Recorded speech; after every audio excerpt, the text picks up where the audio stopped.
My name is Emma Carter, and I will never forget the morning my sister called to tell me our father had died.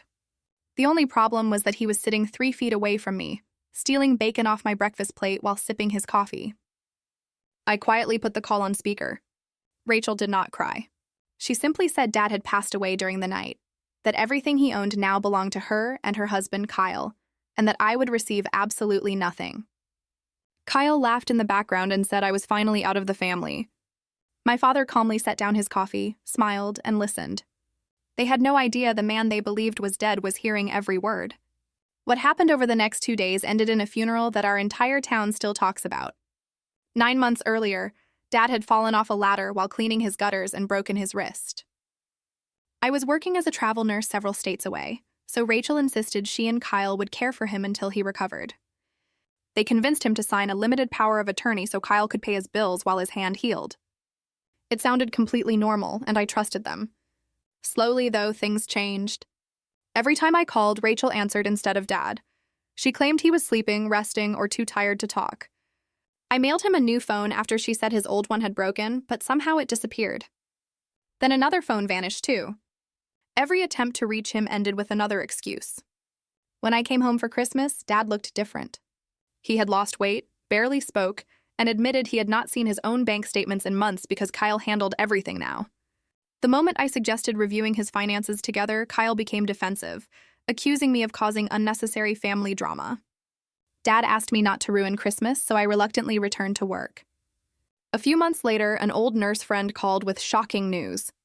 She worked at a nursing home where an elderly resident kept asking every nurse if they knew his daughter, Emma. That resident was my father. Nobody had ever told me he had been placed there. I drove straight to the facility. Dad looked thinner but was mentally sharp. He believed I had abandoned him because Rachel and Kyle had convinced him I knew about the nursing home and approved it. They had taken away his phone, intercepted my letters, and spent months convincing each of us that the other no longer cared. The nursing home admitted there was no diagnosis of dementia or mental incapacity. Dad was legally competent the entire time. Within an hour, he signed his own discharge papers and walked out beside me. The next day, we visited his bank, and the truth was worse than I imagined. Nearly $187,000 had disappeared from his accounts. Large transfers had gone into Kyle's company, while other payments covered Rachel and Kyle's Florida condo. We also found paperwork for a huge loan against Dad's fully paid-off house.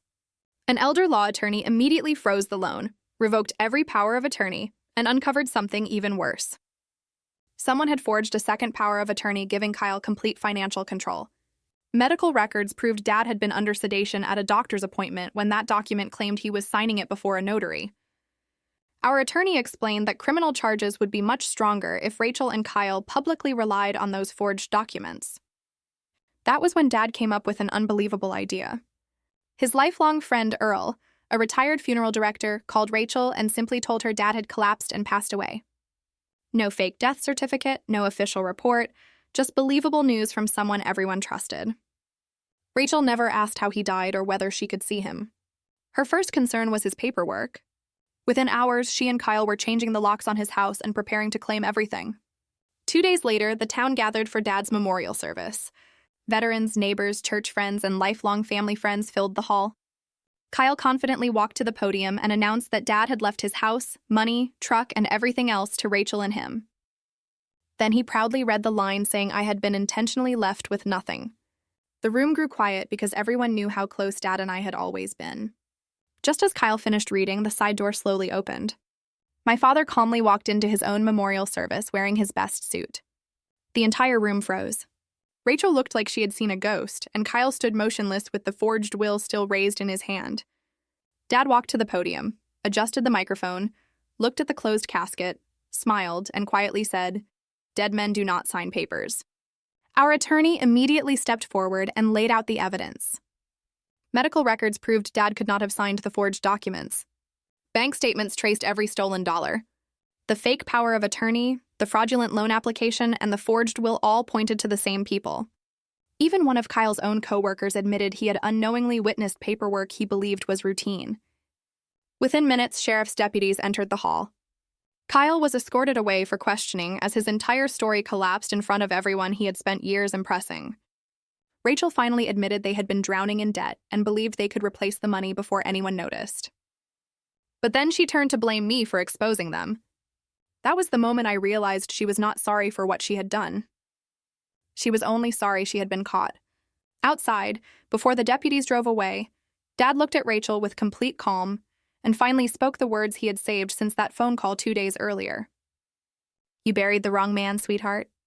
Most of Dad's money was eventually recovered. The loan against his house was canceled, Kyle lost his mortgage license and faced fraud charges, while Rachel accepted probation, restitution, and community service. Dad moved back into his own home, and the very first thing he did was wind my late mother's old brass clock. The moment it started ticking again, the house finally felt alive.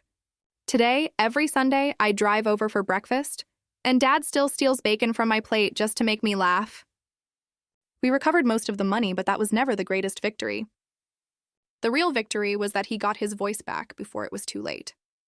Because money can be stolen, property can be taken, but as long as you still have your voice, nobody gets to write the ending of your story for you.